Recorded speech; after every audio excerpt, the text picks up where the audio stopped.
Iraq economic news and points to ponder Thursday AM September 26, 24. Listen to the full version on the official dinarreport.com website and become our supporter on Patreon. Urgent, the Central Bank of Iraq decides to refer the Babylon National Bank to forced liquidation. September 25, 2024 Baghdad, Iraq Observer. The Central Bank of Iraq decided to refer the Bab al-Ali Bank to forced liquidation. According to a document issued by the Central Bank of Iraq, addressed to the Bank of Babylon, and received by Iraq Observer. It was decided to refer the bank to forced liquidation based on the provisions of Article No. 69 of Banking Law No. 94 of 2004. She added, appointment of Ahmed Abdul Mahdi Niama as liquidator of your bank.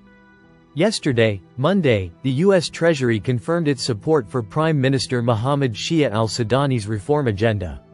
The ministry said in a statement received by Iraq Observer that Deputy Treasury Minister Wali Adeyemo met with Iraqi Prime Minister Mohammed Shia al-Sudani on the sidelines of the United Nations General Assembly to discuss reforming the Iraqi banking sector, financial relations with the United States, and combating illicit financing.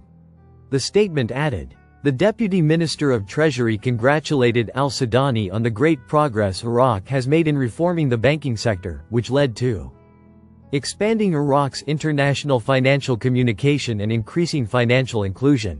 Adeyemo affirmed, according to the Treasury statement, the Treasury's support for the Central Bank of Iraq and Prime Minister Mohammed Shia al-Sudani's reform agenda. The Deputy Minister of the Treasury praised the growth of the non-oil economy in Iraq by 6.0%.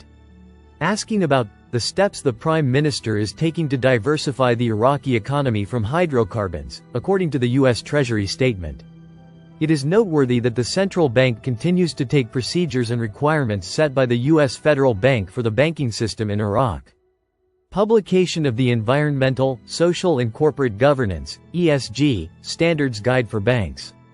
September 25, 2024. Based on the decision of the Board of Directors of this bank No. 209 of 2024, which includes the adoption of the Environmental, Social and Corporate Governance (ESG) Standards Guide for Banks. For more, click here. The Economic Committee supports imposing collection fees on services. The 1st September 26, 2024 Baghdad. Shema Rashid. The Parliamentary Economic Committee expressed its support for imposing collection fees on services.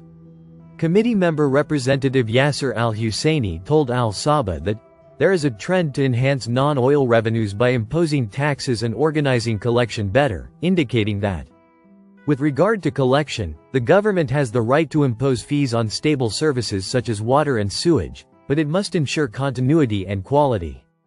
These services are before fees are imposed on them. Al-Husseini believes that the imposition of taxes must be linked to the presence of new economic activities, and that the government is obligated to activate its real non-oil resources, such as ports for example, which can generate good profits, making them an important source of income. He continued, the government needs to address the gaps in collections and taxes to be able to transform these revenues into an actual source that finances the operational budget, employee salaries, and developed services. Why is the government unable to curb foreign banks' control over financial policy? Economy September 22, 2024, 16:15, Baghdad Today. Baghdad Today. Sunday, September 22, 2024. Professor of International Economics, Nawar al-Saadi, revealed the reasons for the government's inability to confront foreign banks' control over financial policy and foreign transfers. Al-Saadi told Baghdad Today, the government's inability to confront foreign banks' control over financial and monetary policy and foreign transfers is due to several main reasons, including internal challenges related to managing the economy and regional and international pressures. He added, control over the banking sector in Iraq suffers from the influence of large international economic interests, especially since many foreign banks dominate the Iraqi market through cross-border partnerships and interests. He continued, this limits the government's ability to impose independent economic policies, and these banks may be linked to a network of regional and international interests that pressure the government through multiple channels, which makes taking radical decisions difficult. European countries exercise political and economic influence in Iraq, including the banking sector, which hinders the government's ability to bring about radical reforms. In addition, the Iraqi economy is fragile and dependent on this greatly affects external support and oil prices, which increases the impact of these external pressures on financial decision-making. The professor of international economics added, "As for bearing responsibility, the blame cannot be placed on the Sudanese government now, since all successive governments ruling Iraq are all involved in these challenges, which are the main reason for the weakness of financial and administrative policies, and the widespread corruption in the banking system, in every way. This reinforces this phenomenon," adding, "Therefore, the matter requires broader coordination and a collective effort among all concerned parties to try to reduce the negative effects of foreign banks on the Iraqi economy." Al-Saadi concluded, "In general, it can be said that the Sudanese government, despite its promises of reform, is facing great difficulties as a result of external and regional pressures and international economic interests, in addition to the lack of preparedness of local institutions to deal with this situation effectively." On Friday, September 20, 2024, the expert in banking affairs, Nasser al-Kanani, stressed the need for Iraqi banks to have a specialized committee working to address failures and problems in the banking sector.